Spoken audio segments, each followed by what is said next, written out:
Brother ఇక్కడ నాకు ఈరోజు ఒక డౌట్ వచ్చింది. ఓకే, చెప్పండి బ్రదర్.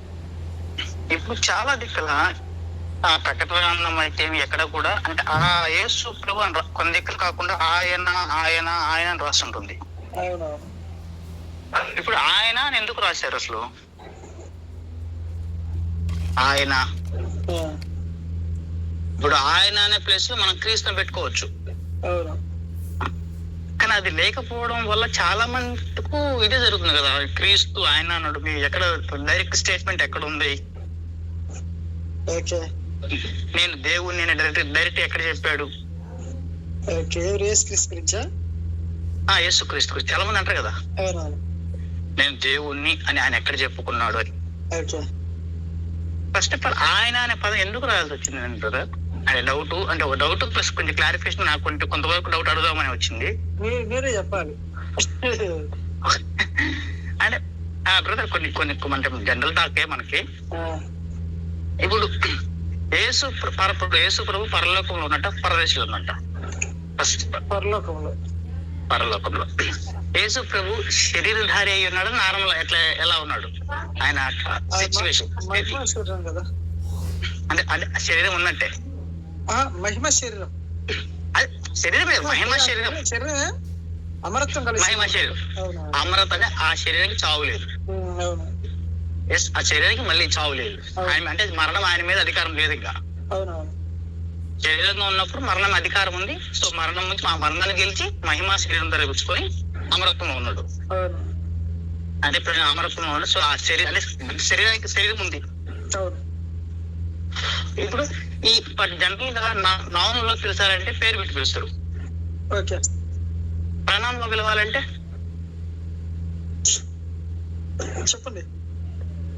ఆయన జనరల్ గా మనం ఉన్నాం బ్రదర్, మనల్ని లేడీ అయితే ఆమె అంటాం, ఆమె అటు పోయింది లేదా ఆయన అటు పోయాడు, ఆయన ఇక్కడ రమ్మను లేదా ఆమెను ఇక్కడికి రమ్మను, అంతే కదా. అంటే ప్రణామంలో పిలిస్తే ఇప్పుడు డైరెక్ట్ గా కాకుండా పేరు పెట్టి పిలవకుండా ప్రణామంలో పిలిస్తే ఆమె అతను ఆమె ఆయన అలా పిలుచుకుంటాం కదా ప్రణామంలో. ఇప్పుడు యేసు ప్రభుని ఆయన అని పిలిచేదానికి అక్కడ ఆయన శరీరధారి అయి ఉన్నాడు. ఇక్కడ యేసు ప్రభుని ఎక్కువ పరిస్థితి ఆయన అని సంబోధించడానికి అందరూ శిష్యులు ఆయన తిరిగి చెల్లిపోయిన తర్వాత అందరూ ఆయన ఆయన అని కొంత చాలా మందికి సంబోధించారు. అంటే ఆయన శరీరధారి అయి ఉన్నాడు, అక్కడ మహిమా శరీరం ధరించుకొని ఉన్నాడు. సో ఇక్కడ అక్కడ ఇప్పుడు దూతలు అని వాయువులు ఇవే కదా, దూత అంటే ఆత్మలు వాయువు ఇవే కదా.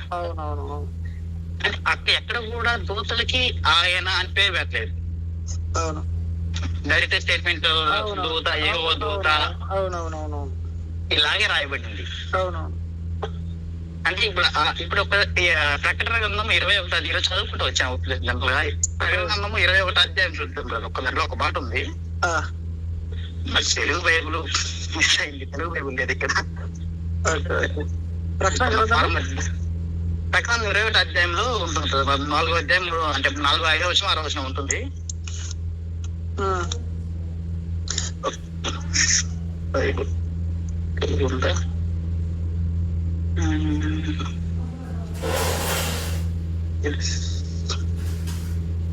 అక్కడ ఒక మాట ఆయన అంటే ఆయన నాతో ఇట్లా నేనే ఆల్ఫా ఓమెగా వచ్చిన చూడండి.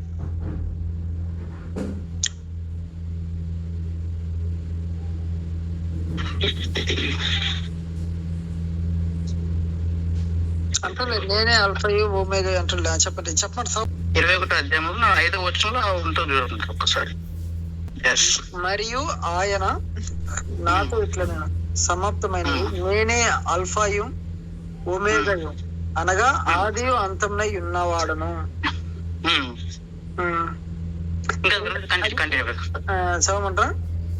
చదవమంటారా? దప్పిగను వానికి జీవజలము బుగ్గలోని జలమును నేను ఉచితముగా అనుగ్రహించును. జయించువాడు వీటిని స్వతంత్రించుకొనును. నేను అతనికి దేవుడినై ఇందును, అతడు నాకు కుమారుడు ఇందును. కుమారుడు ఇక్కడ ఇక్కడ ఇక్కడ ఆయన చెప్తున్నాడు. ఎవరు ఆయన చెప్తున్నాడు? యేసు ప్రభువేగా. ఆయన యేసు ప్రభు నేను అతనికి దేవుడు అంటే ఎవరైతే జయిస్తాడో వానికి నేను దేవునిగా ఉంటా. ఓకే. అంటే ఇప్పుడు నేను కానీ జయించుకు దేవుని మార్గం నాకు దేవుడు ఆయన. నాకు ఆయన వద్దనుకున్నప్పుడు నాకు దేవుడు ఎట్లయితే నేను దేవుడు అంగీకరించాను కదా. యేసు ప్రభు డైరెక్ట్ స్టేట్మెంట్ కదా ఇది, నేను అతనికి దేవుడినై ఉంటా. ఓకే. ఇప్పుడు ప్రధానమంత్రి నాకు మోడీ ప్రధానమంత్రి, పక్క దేశంలో నాకు ప్రధానమంత్రి ప్రెసిడెంట్ కాదు. ఎందుకంటే నేను భారతీయుని కాబట్టి నాకు మోడీ ప్రధానమంత్రి. అంటే యేసు ప్రభుని అంగీకరించిన వారికి దేవుడు అయి ఉన్నాడు, జయించిన వానికి. ఇక్కడ జయించిన వాడికి లోకానుసారంగా దేవుడు కాడు ఆయన. నేను అంటే అతను లోకానుసారంగా జీవించిన వాళ్ళకి నరకంలో ఉంటాడు. ఇప్పుడు ఆయన దేవుడు అవడు కదా, ఆయన వాళ్ళకి దేవుడు అవరు. అవునవును. ఇక్కడ జయించిన వానికి అంటే యేసు ప్రభుని అంగీకరించి జయించిన వానికి యేసు ప్రభు దేవుడు ఇద్దరైతే స్టేట్మెంట్ అవుతుందా అవదా మీరు చెప్పండి బ్రదర్? అవుతుంది బ్రదర్. ఇదే కదా స్టేట్మెంట్. అంతా చూపించండి ఇదే కదా. ఇంకా అదే ఈరోజు కొంచెం ఈ విధంగా ఆలోచించావా ఎందుకు కాడు అని డైరెక్ట్ స్టేట్మెంట్ అడుగుతున్నారు కదా జనాలు అడుగుతారు. కొందరు ఏమంటున్నారంటే ఇప్పుడు ఇక్కడ జయించువాడు వీటిని స్వతంత్రించుకును, నేను అతడు దేవుడినై విందును, అతడు నాకు కుమారుడై విందును. ఇప్పుడు కొందరేమంటారు అంటే నా ఆలోచన కాదు బ్రదర్, నేను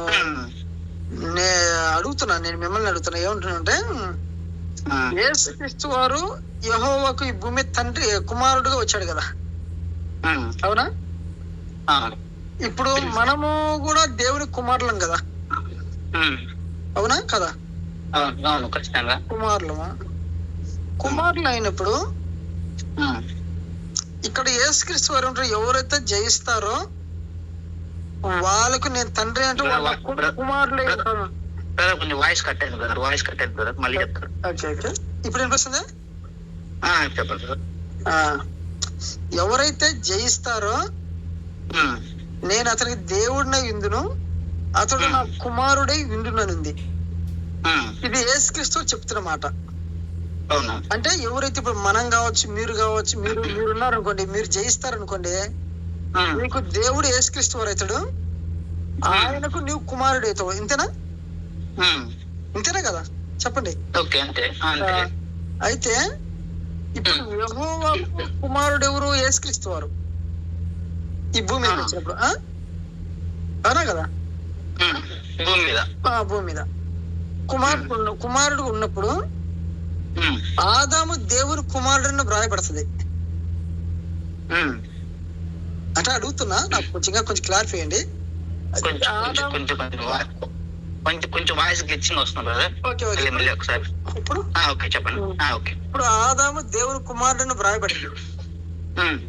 ఇప్పుడు దేవుని కుమారులు మనం అవుతామో యేసుక్రీస్తు వారు అవుతారు. కానీ ఇక్కడ ఒకటి ఉంది బ్రదర్, యేసు ప్రభు దేవుడి కుమారుడు భూలోకం వరకే. అవునవునవును, భూలోకం వరకే. అక్కడికి వెళ్ళిన తర్వాత ఇద్దరు ఈక్వల్. కరెక్ట్. అప్పుడు మా యేసు ప్రభు ఆయన కుమారుడు అవ్వడు. అవునవును, అక్కడ వాళ్ళు ఈక్వల్ అయిపోయారు అక్కడ. మనం అందుకే అక్కడ దేవుడు అనుకుంటే భౌతికంగా చెప్తున్నా, డైరెక్ట్ గా ఆయన పుట్టించవచ్చు యేసు ప్రభుని. కానీ ఇక్కడ ఆయన ఈక్వాలిటీ మిస్ కాకూడదు అని ఆయన పరిశుద్ధాత్మ ద్వారా కనిపించింది. మనందరం అంటే మనము నార్మల్ గా శరీరం ద్వారా అంటే కలిగ ద్వారా పుడితే అక్కడ మానవుడు కరెక్ట్. కానీ ఇక్కడ భౌతికంగా ఆయన జరగల. ఓన్లీ పరిశుద్ధాత్మ అంటే ఈక్వాలిటీ మిస్ కాకూడదు. ఈక్వాలిటీ మిస్ కాకుండా ఇప్పుడు ఇక్కడి నుంచి ఎప్పుడైతే శరీరధారి వెళ్ళిపోయినా అక్కడ కుమారుడు అవడు ఈక్వల్. అవునవును, కరెక్ట్ బ్రదర్. పరిశుద్ధాత్మ అయితే యెహోవా అయితే యేసు ప్రభువు ఈక్వాలిటీ. దానికి కొందరు ఏమంటున్నారంటే బ్రదర్, పరలోకంలో దేవుని కుమారుడుగా అనబడతాడు బ్రదర్. దేవుడికి యేసు ప్రభు అవడు బ్రదర్. కొందరు ఒక రెఫరెన్స్ చెప్పారు బ్రదర్, ఏమిటంటే ఇప్పుడు యేసుక్రీస్తు వారు చనిపోయి తిరిగి పరలోకానికి వెళ్ళారు కదా. వెళ్ళినప్పుడు స్టెఫను పరిశుద్ధాత్మతో నిండిన వాడు అయినప్పుడు అపోస్తల కార్యంలో 8వ అధ్యాయం ఉంటుంది అనమాట, 7వ అధ్యాయంలో ఉంది కదా. ఆయన చంపుతున్నప్పుడు, రాళ్ళతో కూడా చంపుతున్నప్పుడు ఆయన పరిశుద్ధాత్మ నిండిన వాడు అయ్యింది ఆయన ఒక మాట అంటాడు. అది కొంచెము దానికి కొంచెం వివరణిస్తారా? నేను చదువుతానండి. 7వ అపోస్తల కార్యం 7వ అధ్యాయము 54వ వచనం నుంచి నేను చదువుతా బాగా. 7వ అధ్యాయం 54వ వచనం. వారి మాటలు విని కోపంతో మండిపడి అతనిని చూచి పండ్లు కొరికి. అయితే అతడు పరిశుద్ధాత్మతో నిండుకొనిన వాడు ఎవరు? స్టెఫెన్ గారు. ఆకాశం వైపు తేరి చూచి దేవుని మహిమను, యేసు దేవుని కుడి పార్శ్వమందు నిలిచి ఇండుట చూచి, ఆకాశం తెరవబట్టయు మనిషి కుమారుడు దేవుని కుడి పార్శ్వమందు నిలిచి ఇండుటయు చూచుచున్నానని చెప్పాను. ఇప్పుడు కొందరు ఒక మాట అన్నారు. ఏమన్నారంటే, ఇప్పుడు యేసుక్రీస్తు వారు ఎప్పుడైతే చనిపోయి తిరిగి లేచి పరలోకానికి వెళ్ళినప్పుడు ఈక్వల్ అయిపోయారు కదా. అయినప్పుడు తర్వాత ఇది అపోస్తల కార్యం రాయబడింది కదా. అప్పుడు స్టెఫెను జరిగిన విషయంలో పరిశుద్ధాత్మ నిండు అంటే దేవుడే మాట్లాడిస్తున్నాడు అనుకోండి. పరిశుద్ధాత్మ నిండు అంటే ఇంకా అది సత్యమే కదా. పరిశుద్ధాత్మ నిండుకున్న వాడు ఉండి మరి దేవుని కుడిపార్శ్వమందు నిలిచి ఇండుట చూచి అని అక్కడ కూడా కుమారుడు సంబోధిస్తున్నాడు. అప్పుడు ఈకోలు మరి చనిపోయిన తిరిగి లేచి పరలోకానికి వెళ్ళినప్పుడు ఈకోలుగా ఉండాలి కదా, ఈకోలుగా చూడాలి కదా పరిశుద్ధాత్మ దేవుని ద్వారా స్టెఫెన్ గారు. కానీ అక్కడ కూడా దేవుని కుమారునిగానే ఇక్కడ పరిశుద్ధాత్మ నిండువాడి చెప్తున్నాడు అనేది కొందరు వాదన. దాన్ని చెప్పండి బ్రదర్. బ్రదర్, యేసు ప్రభువు ఆయనకి ఈ లోకంలో యూదులు పరుషులు ఎగిరినప్పుడు ఆయనకు ఒక స్ట్రక్చర్ వచ్చింది, ఆకారం వచ్చింది. Very good. ఒక ఆకారము, శరీరం వచ్చేసింది. అవునవును. ఆయన అదే మహిమా శరీరం, అదే శరీరంతో వెళ్ళిపోయాడు. అవును. ఇప్పుడు ఆ పరిశుద్ధ, ఇప్పుడు యాక్చువల్ ముగ్గురు కనపడాలి. అవునవును. తండ్రి కుమార పరిశుద్ధ ముగ్గురు కనపడాలి.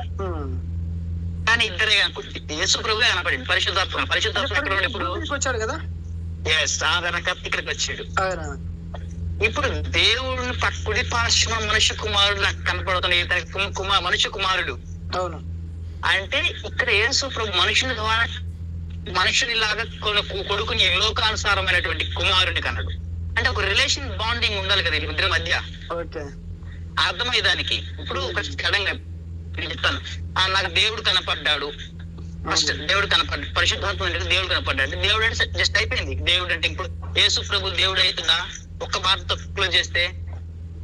ఇప్పుడు అంటే నేను చెప్పేదంటే ఫస్ట్ ఏమాడు దేవుడి కుడిపార్శ్వమున మనుష్య కుమారుడు కనపడ్డాడు అంటే చూసుకున్నానని చెప్పారు. చెప్పండి. మనుష్య కుమారుడు కనపడ్డాడు అన్నప్పుడు ఇప్పుడు ఇద్దరు ఈక్వల్ గా ఉన్నప్పుడు దేవుడు పలకరించాలి, పదం పలకల. ఇక్కడ ఏమైతుందంటే అప్పుడు ట్రాన్స్లేషన్ యెహోవా పదం పలకడం అనేది కూడా చాలా పవిత్రంగా ఆలోచిస్తారు. అందుకని దేవుడు అని సంబోధించేది. ఇప్పుడు ఈయన వచ్చేసి మనుష్య కుమారుడు కానీ ఈ లోకానికి వచ్చి తిరిగి వెళ్ళాడు. సో ఈయన ఏం సంబోధించాలి అప్పుడు ఈక్వల్ అయిపోయిన తర్వాత? నీకు మనం చెప్పాను, ఒక కమిటీ ఏర్పడిన తర్వాత నేను తిరిగి మీ దగ్గరికి వచ్చినప్పుడు నన్ను నార్మల్ గా మనీ అని పిలవరు. ఇక్కడ లోకంలో ఉండేవాళ్ళు మనీ సార్ అని యాడ్ చేస్తారు, గౌరవం యాడ్ చేస్తారు. కానీ వీళ్ళతో కలిసి తిరిగేటప్పుడు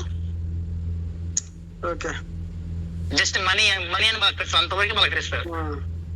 ఎందుకంటే వాళ్ళతో నేను ఈక్వల్ అయ్యా. ఇప్పుడు ఎవరిని చెప్తాను, మనకు ఒక కమిటీ ఉంది.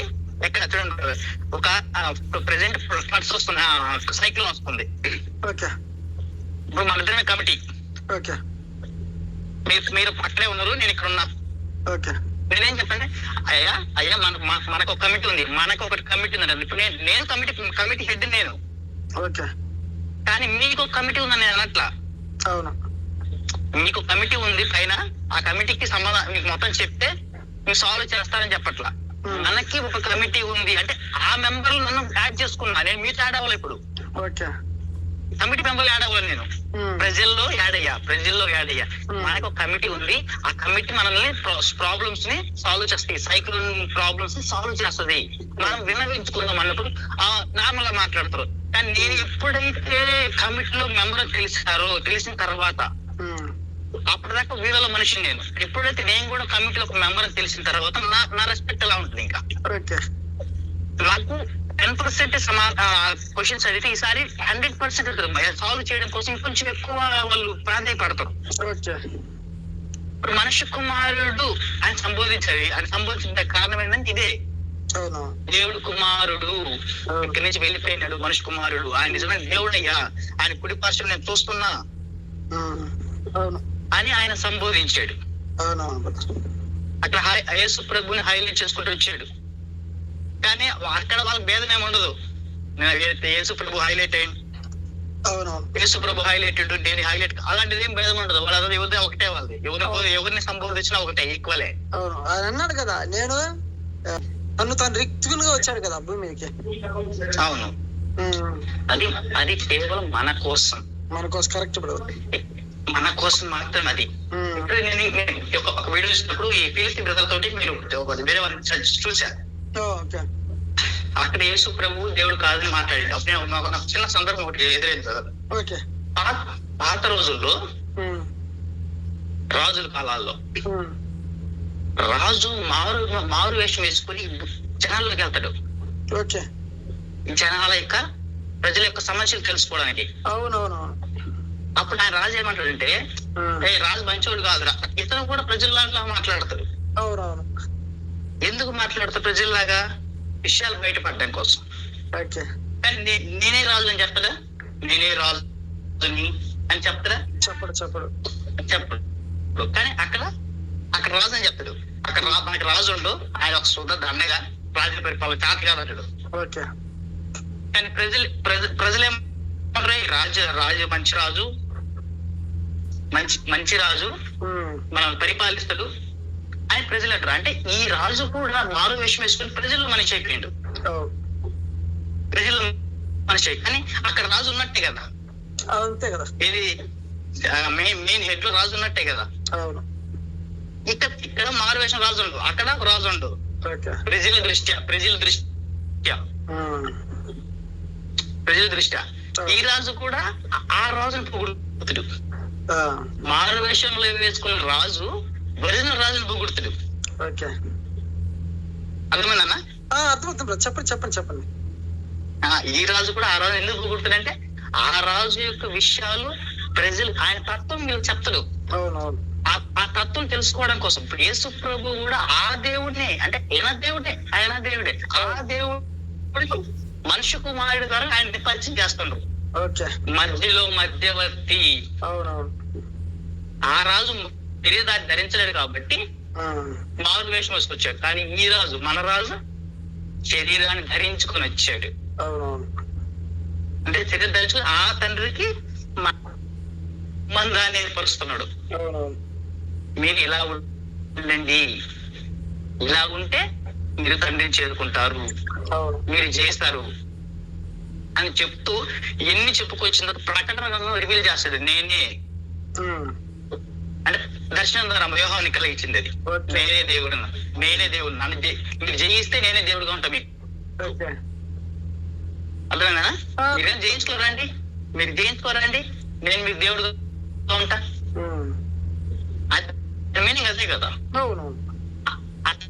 కింద ఉంటది ఎన్ని వ్యభిచారులు వీళ్ళందరూ వాళ్ళకి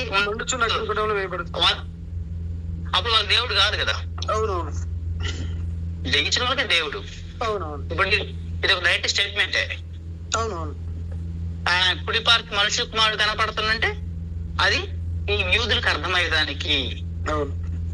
ఇప్పుడు నా భాషలో నీకు అర్థమయ్యేదానికి మీకు ఎగ్జాంపుల్స్ చెప్తా, వేరే వాళ్ళు వేరే ఎగ్జాంపుల్స్ చెప్తారు, అంతే కదా. యూదులకు అర్థం అవ్వాలంటే యూదుల భాషలో చెప్పాలి. ఇది వాళ్ళ మనిషి కుమారుడు కుడి పార్శ్వం కనపడడం అంటేనా? మంచి వివరణ ఇచ్చారు కదా. ఏదో బుద్ధిని ఆలోచించుకుంటా వెళ్తే అది ఆ డిబేట్ చూసినప్పుడు అర్థమైందన్నా. అవునా? మనిషి కుమారుడు ఇవి చాలా వరకు కొంతమంది డిబేట్స్ తప్ప నాకు తెలియదు కదా. రిఫరెన్స్ బేస్ చేసుకుంటే కొంతవరకు చెప్పాలి, కొంతమంది ఎగ్జాంపుల్స్ అర్థమయ్యేలా చెప్పాలి. అవునవునవును. హలో బ్రదర్ చెప్పండి, వినిపిస్తుంది. కొంచెం కట్ అయింది. ఎగ్జాంపుల్స్ అన్ని రిఫరెన్స్ చెప్పుకుంటే అవతలకి ఎక్కదు. ఆ రిఫరెన్స్ వాళ్ళు కూడా చదివి ఉంటారు. అవునవునవును. నేను చెప్పే రిఫరెన్స్ వాళ్ళు చదివి ఉంటారు. వాళ్ళకి అర్థం కాక ఏడు దాకా వచ్చింది దేనికంటే వాళ్ళకి అర్థం కాకనే. ఆ రిఫరెన్స్ వాళ్ళకి అర్థం కానీ అప్పుడు ఏం చేయాలంటే మన రిఫరెన్స్ నుంచి వాళ్ళకి అర్థమయ్యేదానికి ఒక చిన్న ఎగ్జాంపుల్ చెప్పాలి. అవునవును. అప్పుడు వాళ్ళకి ఇలా కూడా ఇలా అర్థం చేసుకోవాలి అని కొంచెం థాట్ ఉంటుంది.